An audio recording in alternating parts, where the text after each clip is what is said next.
کہ یا صاحب العصر والزمان، یہ زمان کیا ہے؟ امام چونکہ صاحب العصر بھی ہے اور صاحب زمان بھی ہے، جب صاحب زمان ہے تو یہ زمانہ کیا چیز ہے؟ صاحب زمان کسے کہتے ہیں؟ اگر آپ کے پاس کشاف ایک کتاب ہے، اصطلاحات الفنون پر وہ بنی ہوئی کتاب ہے، اگر وہ کتاب آپ کے پاس ہے تو اس میں اسی زمانے کی صاحب الزمان کی پوری تشریح انہوں نے اس کتاب میں کی ہے۔ یہ فن کی بہت بڑی کتاب ہے، عربی میں ہے، اگر آپ کے پاس ہے تو وہاں آپ دیکھ سکتے ہیں۔ انہوں نے فرمایا کہ صاحب الزمان کی کتنی شرطیں ہیں۔ پہلی شرط یہ ہے کہ صاحب الزمان زمانے کا مالک۔ بابا دیکھیں، امام کو زمانے کا صاحب کہا گیا ہے، مکان کا صاحب نہیں کہا گیا۔ صاحب الزمان تو کہا گیا ہے مگر صاحب المکان نہیں کہا گیا۔ مکان کی وسعتیں تو بہت ہیں، کہاں سے عرش اولا سے لے کر تحت الثری تک کتنی مکانات کا تصور ہے۔ اگر صاحب الزمان کی بجائے صاحب المکان بھی کہہ دیتا تو وسعتیں تو تھی موجود، لیکن فرق یہ ہے کہ زمانہ وہ شے ہے جو کوئی مادی شے کا نام نہیں ہے۔ زمانہ کوئی ٹھوس شے کا نام زمانہ نہیں ہے۔ غور فرمائیں، اس کے برعکس جو مکان ہے وہ مکان ٹھوس اور مرئی نظر آنے والی شے کا نام ہے، سامنے مشخص شے کا نام ہے، حواس میں آنے والی شے کا نام ہے۔ ذہن بلند فرمائیں، ادراک میں آنے والی شے کا نام ہے۔ معلوم ہوتا ہے مکان بنا ہوا بنانے والے کا محتاج لگتا ہے۔ جب مکان بنے گا پھر وہ صاحب مکان کہلاتے ہیں، جب تک نہیں بنا تب تک تو صاحب مکان نہیں ہے۔ لیکن زمانہ کوئی وقت ایسا نہیں کہ یہ عالم ہو اور زمانہ نہ ہو۔ تو نتیجہ نکلا بغیر مکان کے عالمین رہ سکتا ہے مگر بغیر زمان کے نہیں رہ سکتا۔ اب یہ زمان اگر صاحب زمان نہ ہوتا، صاحب مکان ہوتا تو کتنی امام کے اختیارات میں کمی ہو جاتی۔ چونکہ زمان میں جتنی غیر محسوس چیزیں ہیں وہ دائرہ امام سے نکل جاتی، جتنی غیر مرئی ہیں، نظر نہ آنے والی چیزیں ہیں، وہ ساری امام کے اختیار سے نکل جاتی۔ جو غیر حواس ہیں، حاسوں میں نہیں آتی، وہ تمام چیزیں امام کے دائرے سے نکل جاتی، اختیار سے نکل جاتی۔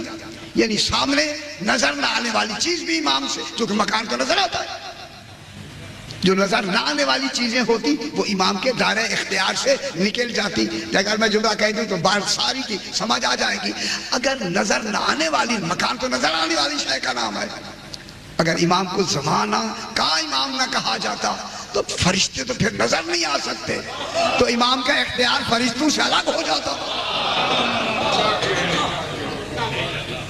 فرشتے اللہم صلی علی محمد و آل محمد، فرشتے تو مرئی شے نہیں ہے، نظر آنے والی شے، لطیف اشیاء ہے۔ تو لطیف مخلوق، جن لطیف مخلوق، فرشتے لطیف مخلوق، یعنی معلوم ہوا یہ فضا لطیف مخلوق۔ خدا جانے کیا کیا عالمین میں خالق نے کیا کیا غیر مرئی، غیر مدرک، غیر محسوس، غیر معقول چیزیں ایسی بنائی ہیں سوائے امام کے دوسرا اسے کوئی جان ہی نہیں سکتا۔ تو یہ ساری چیزیں اختیار امام سے باہر ہو جاتی تو امام مختار کل نہ کہلا سکتا۔ میں جملہ کہہ دوں، جس کا خالق خالق کل ہے اسی کل کا امام مختار کل ہے۔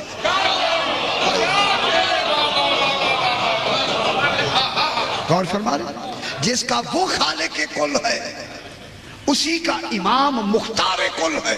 تو پھر اگر صرف مکان ہوتا تو امام کے اختیارات کتنے کم ہو جاتے، محدود ہو جاتے۔ جب محدود ہو جاتے تو پھر امام کا وہ تصور جو اللہ کے بعد تمام عالمین کا کنٹرولر کون ہے؟ امام۔ تو امام کی وہ قوت، وہ اختیار، وہ تصرف، وہ ملکیت محدود ہو جاتی۔ اس لیے امام کو صاحب المکان نہیں کہا گیا، صاحب الزمان کہا گیا۔ جب صاحب الزمان کہا گیا تو اب امام صاحب الزمان۔ صاحب الزمان کے لیے کیا شرطیں ہیں کہ الامام ہوا صاحب الزمان وَهُوَ صَاحِبُ الْوَقْتِ وَالْحَالِ کشاف هُوَ صَاحِبُ الْوَقْتِ وَالْحَالِ، ہر لمحے کا جو وقت گزر رہا ہے اور ہر لحظہ لمحہ لمحے کا مالک، معلوم ہوتا ہے ہماری ہر سانس کا مالک امام ہے، عالمین کی ہر سانس کی رفتار کا مالک امام ہے، کنٹرول امام کا ہے۔ اب معلوم ہوا کہ قیامت کسے کہتے ہیں؟ جب امام سانس روک لے گا عالمین کی، اسی کا نام قیامت۔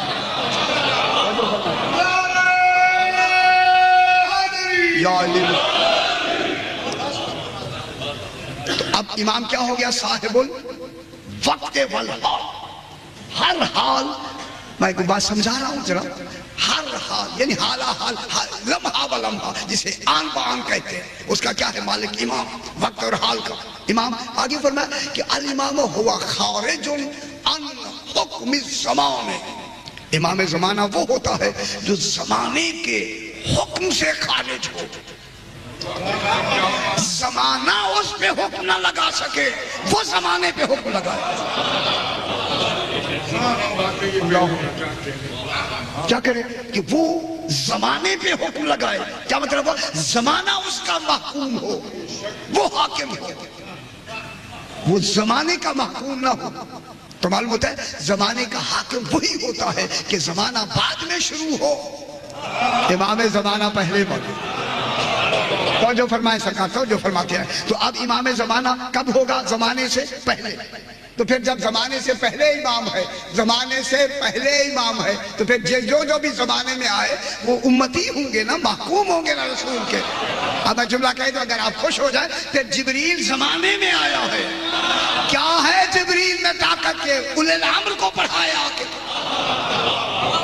امام کو پڑھانے کا تصور وہاں موجود نہیں، کیونکہ جناب جبریل کس کی مخلوق ہے؟ زمانے کی، وہ تو زمانے میں آیا ہے، زمانے سے پہلے کون ہے؟ امام۔ ٹھیک ہے جناب، یہاں تک آگے ہے وَتَصَرُّفَاتِ مَاضِيَةٍ وَمُسْتَقْبِلَةٍ إِلَى الْآنِ الْقَائِمِ، ماضی اور مستقبل کے تمام تصرفات اس وقت تک، إِلَى الْآنِ الدَّائِمِ، اس وقت تک یا جب تک یہ نظام تصرف جاری ہے، امام ماضی سے بھی مستقبل سے بھی خارج ہوتا ہے، اس کے لیے حال و مستقبل کا تصور نہیں ہے۔ تصرفات ماضیۃ و مستقبلۃ الی الآن الدائم، او آن دائم، دائمی آن تک امام تصرفات ماضی و حال سے خارج ہوتا ہے۔ سمجھا رہا ہوں نا میں بات؟ توجہ فرمائے سکتے ہیں۔ پھر اس کے بعد وہ فرماتے ہیں وَهُوَ، امام کیا ہوتا ہے؟ وَهُوَ ظَرْفُ، امام وَهُوَ ظَرْفُ أَفْعَالِهِ وَصِفَاتِهِ وَأَعْمَالِهِ، پورے زمانے کے صفات و اعمال و افعال کا امام ظرف ہوتا ہے۔ اللہ، امام کیا ہوتا ہے؟ ظرف، کس کا؟ زمانے کے افعال کا ظرف۔ میں کیا کہہ رہا ہوں؟ صفات کا، یہ امام ظرف ہے، زمانہ مظروف ہے، زمانہ مظروف، امام ظرف، کس کا ظرف ہے؟ زمانے کے تمام افعال کا، اور نہیں فرما رہے، تمام صفات کا، تمام اعمال کا ظرف کون ہے؟ امام۔ ٹھیک ہے، جب امام ظرف ہے تمام کا، تو اس کا مقصد ہوا ظرف محافظ ہوتا ہے مظروف کا۔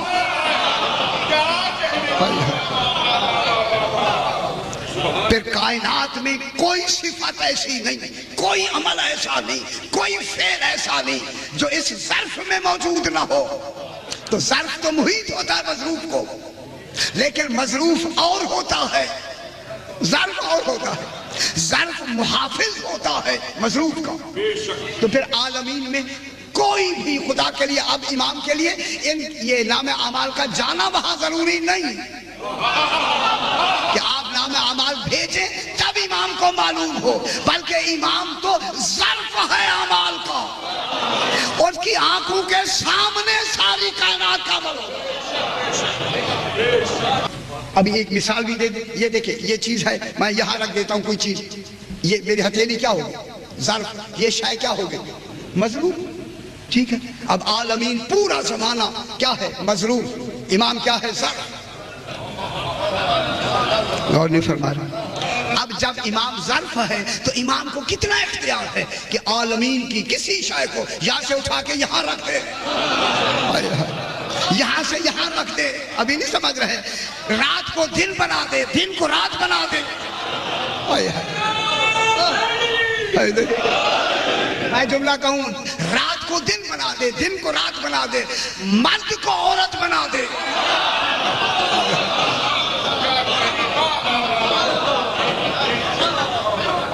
امام مرد کو کیا بنا دے؟ عورت بنا دے، عورت کو مرد بنا دے۔ اس کے لیے بابا جس کو کوئی اولاد دینی ہو، ان کے لیے سبب کی کیا ضرورت ہے؟ ان کا اشارہ ہے، ہوتا چلا جائے گا۔ میں کیا کہہ رہا ہوں، توجہ کروائیں جناب۔ تو یہ کیا ہوتا ہے؟ ظرف۔ جب یہ ظرف ہیں تو مظروف کے لیے، اب ان کے لیے کون سی مشکل ہے؟ یہ اشارہ کریں گے سورج نکل آئے گا، ڈوبا ہوا سورج آ جائے گا یا نہیں؟ ان کے لیے کوئی مشکل نہیں، چونکہ یہ ظرف ہیں، ظرف عالمین کے افعال و صفات و اعمال کا۔ ہر عمل ان کی نگرانی میں ہو رہا ہے، ان کے مشاہدے میں ہو رہا ہے، اس لیے تو ان کو کہا گیا عین اللہ۔ یہ جو عین ہے اللہ کی آنکھ ہے، اذن اللہ، یہ سننے والی نہیں، واعیت، محفوظ رکھنے والے کان۔ خدا کا میں بھی، جب آپ دیکھیں یہاں 1000 آدمی بیٹھے، اگر آپ سارے بول رہے ہیں تو امام ہر آواز کو الگ سن رہا ہے۔ اگر عالمین بول رہے ہیں، اس میں فرشتے بھی ہیں، سمندری مخلوق بھی ہے، ہر طرح کی فضائی عالمین کی، خدا کے لیے عالمین کی ہر مخلوق بول رہی ہے، اور امام ہر ایک کو الگ الگ سن بھی رہا ہے، آواز محفوظ بھی رکھے ہوئے۔ میں نے انہی مجالس میں غالباً کسی نے کہا ہو، یا کسی اور مجالس میں، یا لاہور میں نے کہا ہو، اللہ دیکھ رہا ہے۔ آپ کے اعمال اور ہمارے اعمال کون دیکھ رہا ہے؟ اللہ۔ فَسَيَرَ اللَّهُ عَمَلَكُمْ وَرَسُولُهُ وَالْمُؤْمِنُونَ۔ اب اللہ بھی دیکھ رہا ہے اور مومنون بھی دیکھ رہے ہیں، اور اس کا رسول بھی دیکھ، رسول نہیں رسول، یہ توجہ رہے، یہ رسول اس کے طرح اس میں نہیں آتا، رسول ہو، اس کا رسول بھی دیکھ رہا ہے، اللہ بھی دیکھ رہا ہے، اور مومنین بھی دیکھ رہے۔ پتہ نہیں میں نے یہاں بیان کیا یا کسی اور جگہ بیان کیا ہوگا، فرمایا اللہ جو دیکھ رہا ہے، کیسے دیکھ رہا ہے؟ صحیح، اللہ جو دیکھ رہا ہے یا نہیں؟ کن کو صرف یہ کراچی والوں کو دیکھ رہا ہے؟ دیکھ رہا ہے، تو عالمین کی کوئی شے ایسی نہیں جس کا وہ خالق ہے اسے دیکھ نہ رہا ہو، ہر شے کو دیکھ رہا ہے۔ اور آل محمد بھی دیکھیں اللہ کیسے دیکھ رہا ہے؟ آنکھیں ہیں اس کی، آنکھیں ہیں، صحیح آنکھیں تو ہیں نہیں، تو معلوم ہوتا ہے ایک دیکھنا وہ ہے، اس میں آنکھ کی ضرورت نہیں ہے۔ توجہ نہیں فرما رہے، میں کیا کہہ رہا ہوں؟ معلوم ہوا اللہ دیکھ رہا ہے، آنکھ بھی نہیں ہے اور دیکھ رہا ہے۔ یا فرمایا کہ دیکھنے کی لفظ اللہ کے لیے نہیں ہے، اللہ کے لیے دیکھنے کی لفظ موجود ہے۔ جب وہ دیکھ رہا ہے تو کس سے دیکھ رہا ہے؟ آنکھ بھی نہیں ہے۔ آل محمد تو آنکھ سے دیکھ رہے ہیں، 14 تو آنکھ سے دیکھ رہے ہیں، یہ آنکھ سے دیکھ رہے ہیں، وہ بغیر آنکھ کے دیکھ رہا ہے۔ دیکھنا ایک ہے، دیکھنا ایک ہے، وہ بغیر آنکھ کے دیکھ رہا ہے، یہ آنکھوں سے دیکھ رہا ہے۔ اب دنیا فیصلہ کرے اللہ بغیر آنکھ کے کس شے سے دیکھ رہا ہے؟ فرمائے میں آپ سے سوال کرتے ہیں، فرمائے اللہ جو دیکھ رہا ہے بغیر آنکھ کے، وہ کون سا کمال ہے جس کمال سے اللہ دیکھ رہا ہے؟ آل محمد تو آنکھ رکھتے ہیں، نبی آنکھ رکھتے ہیں، وہ تو آنکھ سے دیکھ رہے ہیں، وہ اللہ کا کمال کون سا ہے کہ آنکھ بھی نہیں رکھتا اور دیکھ بھی رہا ہے؟ بس جلدی میں جملہ کہہ دوں، اللہ جو بغیر آنکھ کے دیکھ رہا ہے، اس دیکھنے والے کمال کا نام ہے ولایت۔ غور نہیں فرما رہے؟ وہ کمال کون سا ہے؟ وہ کمال ہے ولایت۔ جب ولایت کو دیکھنے، ولایت جب ہو تو دیکھنے کے لیے آنکھ کی ضرورت نہیں۔ یہی ولایت دی ہے اللہ نے آل محمد کو۔ یہ آنکھ سے دیکھتے ہیں، وہ بغیر آنکھ کے دیکھتا ہے۔ یہی فرق ہے اللہ اور آل محمد کا۔ وہ بغیر آنکھ کے دیکھتا ہے، یہ آنکھ سے دیکھتے ہیں۔ جب یہ آنکھ سے دیکھتے ہیں تو آنکھ سے دیکھنے والا کیا ہو گیا؟ عین اللہ ہے۔ آنکھ ان کی ہے، اب ان کی نہیں اللہ۔ اب یہ چہرہ ان کا نہیں اللہ۔ اب یہ کیا ہو گئے؟ دیکھ رہے۔ اب جب دیکھیں تو یہ کیا ظرف ہو احوال ہی، یہ پوری زمانے کے اعمال و افعال و صفات کا امام کیا ہوتا ہے؟ ظرف۔ اس کے بعد ہے فعل ذالک یتصرف فی الزمان بالبسط والقبض۔ امام متصرف ہوتا ہے پورے زمانے میں بسط کا اور قبض کا، کہ کسی شے کو پھیلا دے، کسی کو کم کر دے۔ میں کیا کہتا ہوں؟ یہ اختیار کس کا ہے؟ بالبسط والقبض۔ بسط مانے بساط، پھیلانا، پھیلانے کا اختیار بھی امام کو، کم کرنے کا اختیار بھی امام کو۔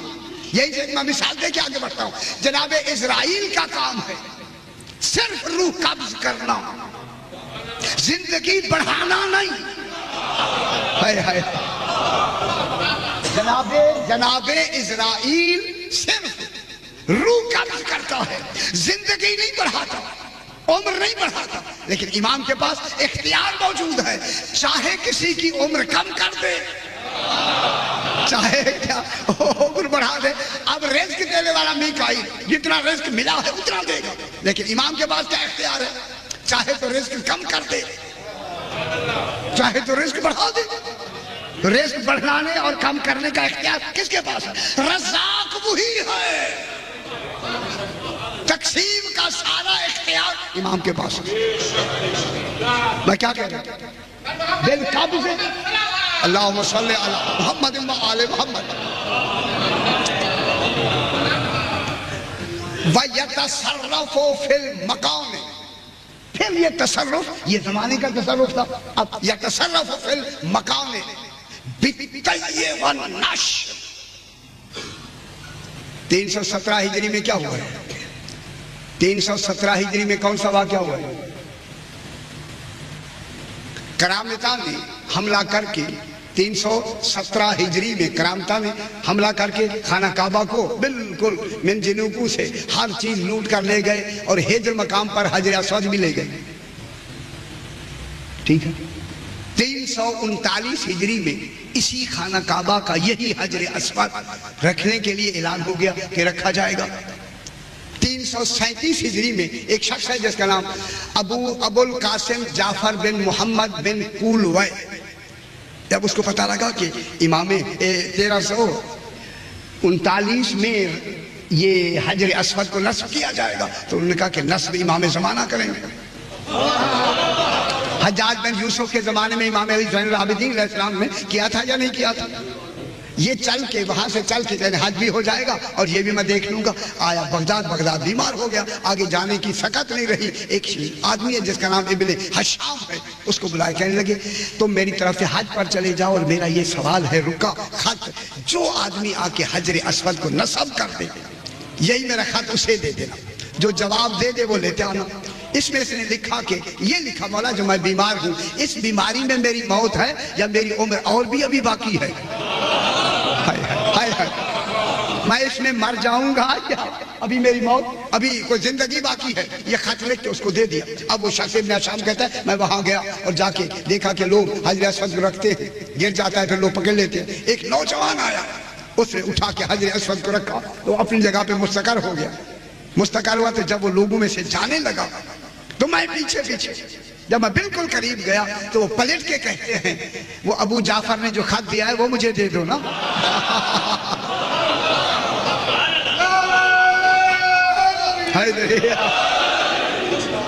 بحمدللہ ایسے تو ہمارے امام ہیں نا، مانتے ہیں انشاءاللہ۔ ابو جعفر نے جو تمہیں خط دیا ہے وہ مجھے دے دو. اور اس نے خط میں ابھی دیکھیں خط اسی کے بعد خط میں لکھا ہے کہ میں اسی بیماری میں مر جاؤں گا یا میری اور زندگی ہے. اسے کہہ دینا ہم نے تمہاری زندگی 30 سال اور بڑھا دی. قبض و نشر ان کے اختیار میں ہے نا ذرا. اب اس کے بعد ہے اللہم صلی علی محمد و آل محمد وَيَتَصَرَّفُ فِي الْمَكَانِ بِالطَّيِّ وَالنَّشْرِ. اور مکانات میں جو تصرف ہے امام کا بِالطَّيِّ وَالنَّشْرِ، جتنی یہ چاہیں چشم زدن میں جہاں یہ پہنچنا چاہیں. طی العرض کبھی سنا آپ نے تو ایسے طی العرض. یہ طی العرض کس کا کمال ہے؟ امام جب چاہیں تو طی العرض کتنی دیر میں کر لیتے ہیں. پرسوں میں نے یہی جو جملہ کہا امام نے فرمایا کہ پلک جھپکنے سے پہلے میں عالمین کو طے کر لیتا ہوں. پلک جھپکنے میں یہ جو پلک ہے اس سے پہلے وہ عالمین کو طے کر لیتا ہے. یہ طے کرنے کا اختیار کس کے پاس ہے؟ یہ مکان کا ہے اختیار امام کے پاس. بالطیّ والنشر، کسی شے کو پہنچانا ہے تو پلک جھپکنے سے پہلے پہنچ سکتی ہے، یا پہنچنا ہے تو پلک جھپکنے سے پہلے امام پہنچ سکتا ہے. یہ سارے اختیارات کس کے اختیارات ہیں؟ اب میں بات کو آگے بڑھاتا ہوں. اب آپ کا ذہن میرے ساتھ ملا، اب بات کو آگے بڑھاتا ہوں. یہ خالق نے اس امام کو جن پہ صلوات پڑھ کے ان کے کمالات کو بڑھا رہا ہے، ان کے قرب کو بڑھا رہا ہے. کتنے اختیارات دیے؟ اللہم صلی علی محمد و آل محمد. اب بات کو اسی ان کا اختیارات آپ نے دیکھ لیا کہ عالمین میں اللہ کے بعد سب سے بڑا مختار کون ہے؟ امام. اختیارات کلی کا مالک کون ہے؟ امام. زمانے کا اختیار ہے، مکانات کا اختیار ہے، کل کا کل اختیار عالمین کا کن کے پاس ہے؟ امام کے پاس. جیسے وہ ہوا بکل شیء محیط وہو علی کل شیء قدیر وکل شیء احصیناہ فی امام مبین. جس پہ شے پہ وہ اعلان کر رہا ہے وہ ساری شے امام مبین کے پاس. بس یہ ہے کہ وہ دینے والا ہے، یہ لینے والے ہیں. بس فرق اتنا ہے کہ وہ دینے والا ہے، یہ لینے والے ہیں. یہ دیکھیں اسی لینے اور دینے کا قرب ازل سے بڑھ رہا ہے. اب آپ ابھی میں بات کو آگے بڑھاتا ہوں. اب اللہ کی ذات کا جو حضرات توجہ نہیں فرمائیں گے بات سمجھ نہیں آئے گی. اللہ کی ذات کا ادنا مرتبہ ہویت. رات کو ہویت کی بات آئی سمجھ؟ کل جو میں نے ہویت بیان کی ہے، احدیت، الوہیت، ہویت، احدیت، کل بیان کیا یا نہیں کی؟ دہرانا مقصود نہیں. یہ کیا ہے؟ الوہیت. انبیاء الوہیت کے پرچار میں، آل محمد ہویت کے پرچار میں. قرب احدیت کا ہے. قرب کس کے لیے؟ احدیت کے لیے. قرب کو بڑھایا جا رہا ہے. اللہ کی احدیت کا قرب جو کمال ہے اس کمال کو بڑھایا جا رہا ہے. اور اس ہویت کے مظہر کون ہے؟ آل محمد. اللہ نے ان کو کس سے بنایا ہے؟ اپنے نور ہویت سے. اتنی بات سمجھ آئی؟ سمجھ آئی نہ سکا؟ خدا کے لیے یہ باتیں چونکہ اہم ہیں. وہ میں دیکھ رہا ہوں آپ بالکل چہرے ایسے لگتے ہیں پتہ نہیں کیا ہو رہا ہے. ان 14 کو کس نور سے بنایا؟ رات میں نے بات یہاں طے کی تھی. کس نور سے بنایا؟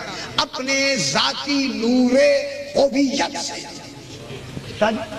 نور ہویت سے ان 14 کو بنایا. ٹھیک ہے. اور اپنا ذاتی نور سے اختراع کیا، ذاتی نور سے ایجاد کیا، ذاتی نور سے انشاء کیا، ذاتی نور سے مشتق کیا، ذاتی نور سے خلق کیا. راتی میں ساری باتیں میں نے بتائی. یہ اللہ کی بنائی ہوئی مخلوق ہے. خدا کے لیے یہ اللہ نہیں ہے. ان کا بننا ہی اللہ کے اللہ ہونے کی دلیل ہے. ٹھیک ہے. یہ بنی اللہم صلی علی محمد و آل محمد. آپ کی پریشانی نہیں، مجھے پریشان نہ ہو جاتا ہوں کہ پتہ نہیں کہ آپ کیا سمجھ رہے ہیں. بابا یہ کس سے بنایا؟ اللہ نے ان کو نور ہویت سے بنایا. اپنی ذاتی نور سے ان کو بنایا. یہ تو سمجھ آ رہی ہے نا. اب جناب میں ان کو اب میں ملانا چاہتا ہوں کہ اللہ ان کا قرب اپنے کمال کے ساتھ کیوں بڑھانا چاہتا ہے. اس لیے کہ اللہ کا ادنا مرتبہ ہویت انانیت ہے. یا ٹھیک ہے. یہ دیکھ میں نے ایک لفظ کہی پریشان ہوں.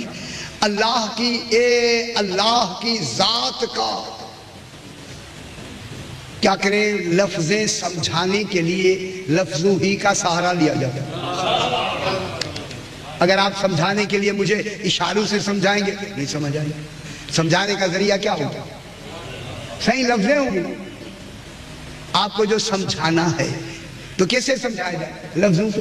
مجھے لفظوں سے سمجھانا ہے. لفظوں میں سمجھانے کے لیے تصور کچھ اور نہیں ہوتا، سمجھانا مقصود ہوتا ہے. سمجھانا ہے بابا، سمجھانا ہے. نہیں لفظوں کے بغیر میں نہ سمجھا سکتا ہوں نہ آپ سمجھ سکتے ہیں. اب اللہ کی ذات کا ادنا مرتبہ وہاں کمال ہی کمال ہے، کمال ہی کمال ہے. اس کا ادنا مانے جو چھوٹا مرتبہ ہے. اللہ کے لیے اب چھوٹا مرتبہ کہنا بھی اب کیا کریں. سمجھانا تو مقصود ہے کہ اللہ کا ادنا مرتبہ ہویت، اللہ کا ادنا مرتبہ ہویت ذات کا انانیت ہے. الف نون یہ تھے. انانیت کے معنی انا مانے میں.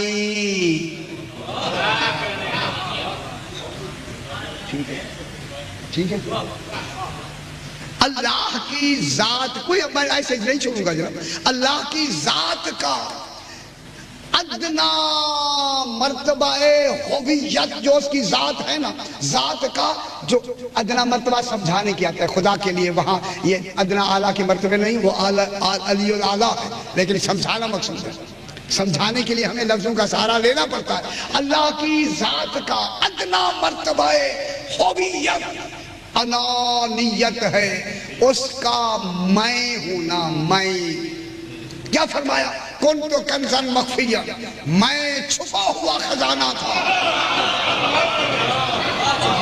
خدا کے میں چھپا ہوا خزانہ تھا. فاحببت ان اعرف، میں نے چاہا کہ میں پہچانا چاہوں. میں نے چاہا کہ میں پہچانا جاؤں. فخلقت الخلق، میں نے ایک خاص مخلوق کو پیدا کیا. لکے و رفا، تاکہ مخلوق سامنے ہو میں پہچانا جاؤں.